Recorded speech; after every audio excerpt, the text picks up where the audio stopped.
Mace Windu once wrote something in his private journals that almost no one talks about, a confession so shocking that it changes everything we think we know about Jedi strength, raw power, and the true nature of the Force. Windu admitted that a man on the world of Haruun Kal, a man with no formal training, no lightsaber instruction, and no guidance from any master, possessed raw potential that reminded him of Yoda, a presence that could match the weight of Anakin Skywalker, a current of instinctive energy so overwhelming that Windu believed that even on his very best day, he could not defeat this man in a straight fight. That man was Car Vastor. And what makes that revelation even more haunting is that Car Vastor was not a stranger to Mace Windu. He was not an enemy born of some foreign distant world. He was not a monster shaped by Sith teachings. Car Vastor was Windu's Doshalo, his clan brother, one of the last surviving members of the Ghôsh Windu, the ancient Korun bloodline which Mace Windu himself has descended. Both men were the children of a lost Jedi lineage, Jedi who had crashed on Haruun Kal thousands of years before the Clone Wars and had been swallowed by the jungle. Their descendants became the Korunai,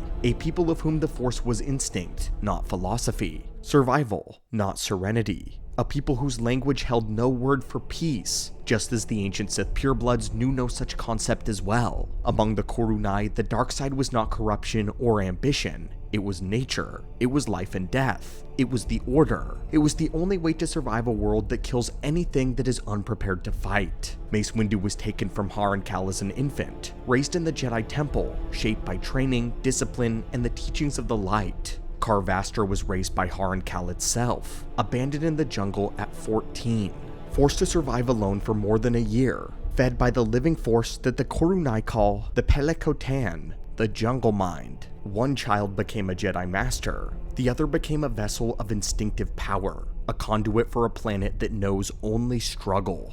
Two brothers, one adopted by civilization, one adopted by the wild. This divide in destiny sets the stage for one of the most powerful and tragic confrontations in all of the Clone Wars. Because Car Vastor did not simply wield the Force, he absorbed it. He let it flood through him without restraint until it became something ancient, something primal, and something closer to the first Sith than any Jedi of the era ever realized. And yet, he was not evil. He did not embrace darkness to dominate. He embraced it to live. He embodied the instinct of the Korunai, a people born of lost Jedi who adapted to a world where violence is the only constant. This is the story of Kar Vastor, a man whose raw strength rivaled the greatest Jedi of his age, a man who shattered Depa Bilaba's mind, a man who forced Mace Windu to confront the truth of their shared heritage and the darkness of Haruun Kal.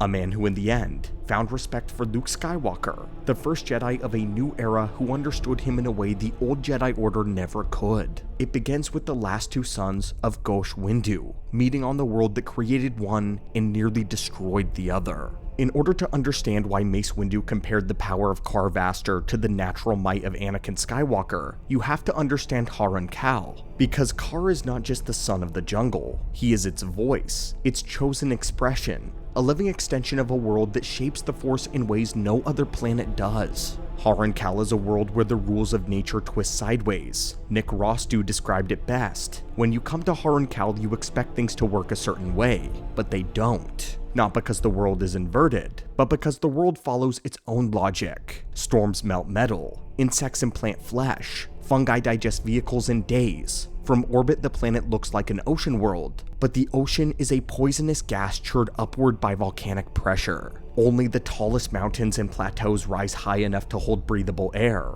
Life does not evolve on the surface. Life evolves above the clouds. Life evolves surrounded by constant death. Everything that survives on Haruun Kal does so through instinct sharpened to a killing edge. A plant grows only where the air currents are safe. A predator hunts through vibration rather than through sight. Even the smallest insects are lethal. Every creature is tuned to the rhythms of a world that accepts no weaknesses. For the Korunai, the instinct becomes something far more powerful. They call the Force the Pelekotan, the jungle mind, a living awareness that's pressed on every thought, every motion, and every heartbeat. It is not the light side, it is not the dark side, it is the will of the world, ancient and indifferent, saturating everyone who walks beneath the canopy. Every Korun is born sensitive to it, not trained, but born.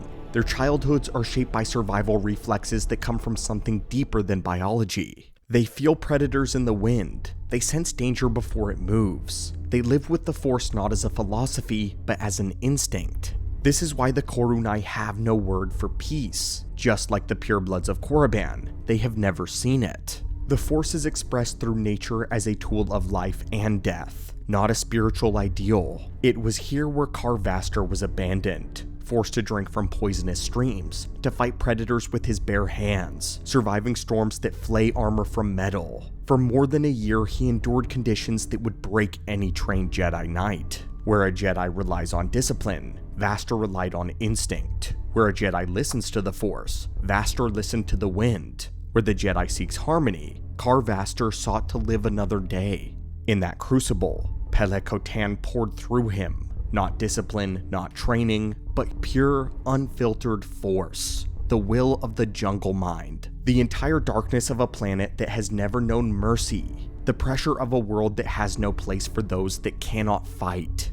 Haruun Kal did not corrupt Car Vastor. It claimed him as its conduit, its avatar. This is why his power was so frightening to Mace Windu. Vastor did not call upon the Force the way that the Jedi do. The Force came to him. The planet itself funneled into instinct, its violence, its hunger, its survival drive directly through his body. Windu could sense it immediately. The weight of Vastor's presence felt like Yoda's size in the Force. The pressure of his spirit felt like Anakin's volcanic potential. Not because Vastor trained to reach that level, but because the world that created him poured its every power into him without restraint. Haruun Kal gave its children two very different paths. Mace Windu walked away from the jungle and became one of the greatest Jedi in history. Car Vastor stayed in the jungle and became the living embodiment of its will. Two sons of the same clan, two heirs of the same lost Jedi lineage, two destinies shaped by the same world, one through civilization, one through nature. And the world that created Car Vastor was not done with him. It was preparing him for a war that would drag him to the surface, turn him into a leader, and place him beside Depa Billaba at the moment that her mind shattered. To understand Car Vastor's rise, you have to understand the Summertime War. On Haruun Kal, war is not an interpretation of life. It is a season. It's a cycle. It's a heartbeat of a people who have never known stability. Mace Windu once said that for the Korunai, there is no after the war. The war is all that there is. No Korun alive was old enough to remember peace. None allowed themselves to even imagine it. The Summertime War began decades before the Clone Wars as a dispute between the Korunai and the Balawai settlers who tried to claim the highland jungles for profit. The Korunai needed the grassers, enormous beasts that carved paths through the forest. They needed them to plow safe routes when the winter cold arrived. The Balawai wanted the jungles untouched, believing they could harvest their resources and sell them off-world. Two people, two needs, two incompatible visions of survival. It started with sabotage, it escalated with ambushes, and later war. And because Haruun Kal is a world built on conflict, the war did not fade. Each year when the snows melted, the fighting always returned. Brigades marched, grassers fed, and the jungle soaked in blood and roared with renewed power. Generations were raised knowing nothing except the Summertime War, a cycle of violence that mirrored the planet's own violent rhythm. Into this storm rose Car Vastor, a boy who had survived the jungle, a youth whose instincts were already sharper than steel, a boy who felt the pressure of the Pelekotan like a breath on his neck. Car Vastor formed the Ak Guard, a warrior brotherhood who fought with vibro shields forged from the very ancient starship metal of the lost Jedi ancestors. Shields that could deflect blaster fire as easily as a lightsaber. Shields that echoed the weapons of the Jedi, yet twisted into something brutal and primordial. A dark mirror of the order that Mace Windu served. The Ak Guard fought with instinct, never discipline, with aggression and not serenity. With the jungle's rhythm, not a Jedi's discipline and training. And for a time, the Balawai had no answer for them. But everything changed when the Separatists arrived. They armed the Balawai with vulture droids, air support, and high-end weaponry. They offered victory in exchange for control of the system. And suddenly, the Korunai were not fighting settlers, they were fighting an army backed by Count Dooku himself. The war consumed Haruun Kal, and in the middle of it stood Car Vastor, thriving in the carnage, empowered by the Pelekotan's darkness, and becoming exactly what the jungle needed. a living weapon, a lore pelek, the avatar of the forest. It was into this hellscape that walked the Jedi Master Depa Billaba, a Jedi trained in Vapad, a Jedi whose mind was already strained by the rising darkness of the Clone Wars, a Jedi whose fate would become bound to Car Vastor, and whose fall would force Mace Windu to return home. The Summertime War had made Car Vastor a leader, but it would be Depa Billaba who turned him into the shadow that nearly broke Windu. Depa Billaba came to Haruun Kal as a Jedi Master. She was calm, centered, a survivor of Nar Shaddaa. She had stood beside Mace Windu on front lines of countless battles. She was trusted enough to be made general in the Grand Army of the Republic. But Haruun Kal was unlike any battlefield she had ever known. This war was not a campaign. It was this cycle. It did not begin or ever end. The jungle pressed itself into every breath she took, filling her dreams with fevered images. Her headaches grew worse. Her sleep fractured. Her mind began to slide sideways into a place where instinct drowned out reason. She had been sent to stop the Separatist interference on Haruun Kal, but instead, she fell into the oldest conflict of the planet. She rose to the top of the Upland Liberation Front. She stood directly beside Car Vastor, fighting not as a Jedi, but as something the Korun had never seen. They adored her, and they followed her. They believed her to be a goddess, and Vastor, the lore pelek of the Korun, treated her not as a foreigner, but as one of them. This was the danger, because standing beside Car Vastor meant standing inside of his shadow. He was a conduit of the Pelekotan, the jungle mind, not the light, not the force as the Jedi knew it, but the world itself. This was a presence so overwhelming that it seeped into Depa through every moment that they fought together. Every time that Car Vastor took a life, she sensed it in the Force. Every death on the battlefield echoed in her mind. The aggression of the Ak guards pressed against her thoughts. Vapad is meant to channel darkness safely. It lets a Jedi turn their inner shadow into motion without being consumed by it. But Vapad cannot withstand a planet's shadow. It was never built to contain the Pelekotan. Vapad reflected Depa's inner darkness. Pelekotan amplified it. Vastor's presence magnified even that. The jungle didn't just corrupt her, it attempted to absorb her. Eventually, her mind broke. She transmitted a holo recording directly to Coruscant, a message discovered in the mouth of a corpse. Jungle sounds, screams, blurred violence, and Depa's voice whispered that she had finally gone sane, that Mace should never have sent her there, that he would come for her, and she wished that he would not. By the time that Mace Windu reached Haruun Kal, Depa was almost unrecognizable, thin, hollow-eyed, her hair hacked short with a blade, the greater mark of illumination torn from her forehead, her robes filthy and fraying. She looked at him with a serenity that terrified him more than any darkness. She was gone, consumed by the war, consumed by the jungle mind. When Windu confronted her, she fought with a frenzy that he had never seen from her. Each strike carried the force of an Ak guard's dying blow, their deaths feeding Car Vastor and her own. She screamed like an animal trapped between worlds, each attack a Vapad fueled by the pure instinct that Vastor had radiated. This was not Depa Billaba losing her mind. This was Depa Billaba losing her place in the Force. Her mind was taken because she understood too much. She was too empathetic, too connected, too willing to feel the pain of the wounded people. She opened herself to a world that had no boundaries, and Car Vastor, the conduit of that world, overwhelmed her. She did not fall because she was weak. She fell because the planet left no room for Jedi, only for survivors. It was this fall that forced Windu to confront the brother that he had never known, and the darkness of the world that may have been his own destiny. The moment Windu sensed him in the Force, he felt the weight of his presence, the raw animal power, the storm of instinct. It radiated through the jungle like heat. It clung to the shadows. It pressed against his throat. Car Vastor was not hiding. The jungle announced his presence. Mace saw devastation everywhere. Burned villages, abandoned settlements, the Balawai militia torn apart by vibro shield strikes, children orphaned in the crossfire. The war had escalated beyond any rational cause. As Mace pushed deeper into the jungle, he encountered vision after vision, shadows moving where no living being stood, voices whispering to him, the Pelekotan pressing at the edges of his awareness, the same pressure that broke Depa. but Windu resisted it with his training, his discipline, and his true mastery of Vaapad. And yet, even he could feel the pull. Haruun Kal was calling him home, and Car Vastor was calling him to battle. When they finally met again, Windu saw the truth carved into Vastor's skin. He was enormous, broad enough to rival a Wookiee, muscular to the point of inhumanity. His teeth were sharpened to needles. Every breath fogged the air with the heat of his rage. And yet, when he looked at Mace, there was no hatred, there was recognition. They were clan brothers. Windu, a name that was tied across generations, a reminder that they shared the same ancestral blood.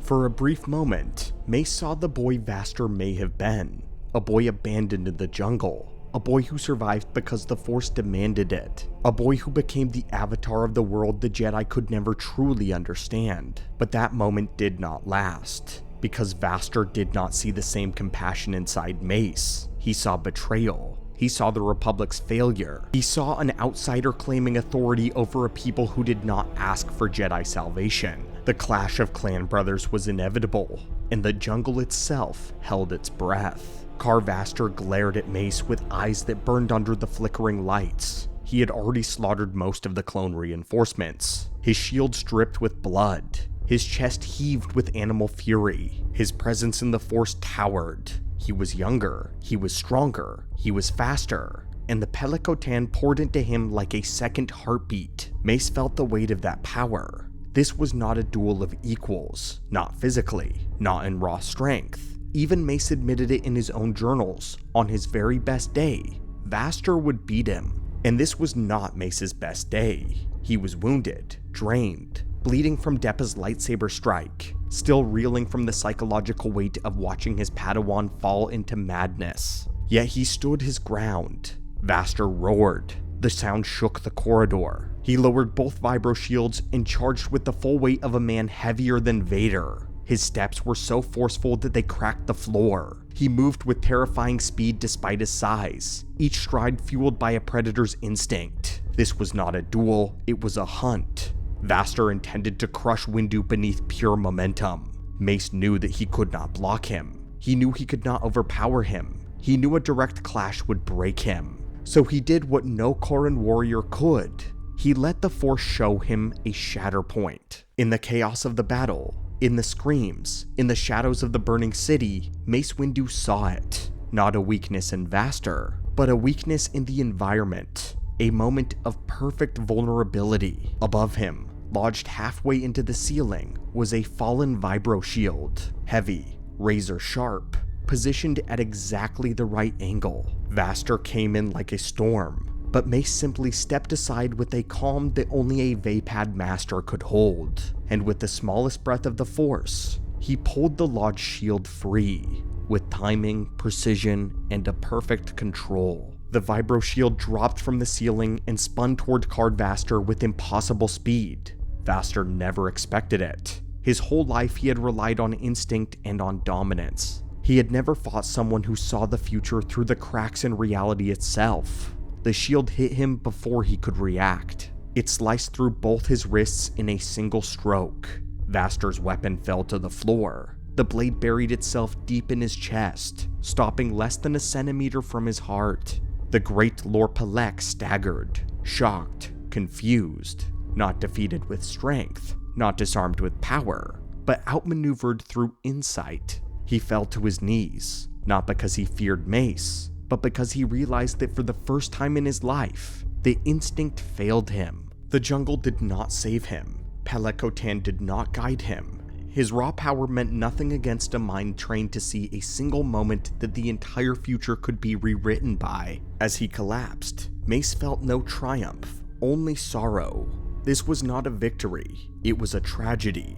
A brother forced to injure a brother. The corridor was littered with the bodies of clones and guards. The air smelled of metal, smoke, and wet earth. Mace had survived, but the price of survival is just the beginning. The fate of Depa Billaba. Mace found Depa lying near the excavation that she had carved into the floor, her lightsaber abandoned beside her. When she regained consciousness for a brief moment, she tried to take her own life, pressing her saber against her temple in despair, but she was stopped. Her mind, however, was broken by a force the Jedi never understood. Not by the dark side as the Jedi defined it, but by the Pelekotan, the violence, the hunger of the jungle mind. She was taken back to Coruscant in a coma, unresponsive even after her physical wounds had fully healed. Her eyes remained open, but her spirit was gone, lost in the echoes of the war and the imprint of Car Vastor's presence. The healers of the Halls of Healing could not reach her. Even Sa, Windu's older master, attempted to call her back through meditation, but Depa remained somewhere the Jedi could not follow. She survived, but she was lost. Car Vastor survived his wounds as well. He remained silent as he was loaded onto a Republic transport, his hands bandaged, his chest bound with heavy armor plates. He growled only once as a trooper locked restraints around his arms, but he did not resist. Perhaps the fight had been drained from him. On Coruscant, he was placed in the Jedi Temple itself, in a deep detention level reserved for beings considered too dangerous for the courts. His wounds were healed, his hands repaired, but the healers avoided his eyes. He radiated an intensity that unsettled even those trained to treat Sith Lords. He was charged with crimes against civilization, a charge so severe that it had not been used since the Great Sith War, a charge reserved for beings who had committed acts beyond murder or rebellion, acts that violated the foundations of sentient life. Car Vastor, the Lord Pelek of the Haruun Kal, became a prisoner in the heart of the Republic. For the first time in his life, the jungle was silent.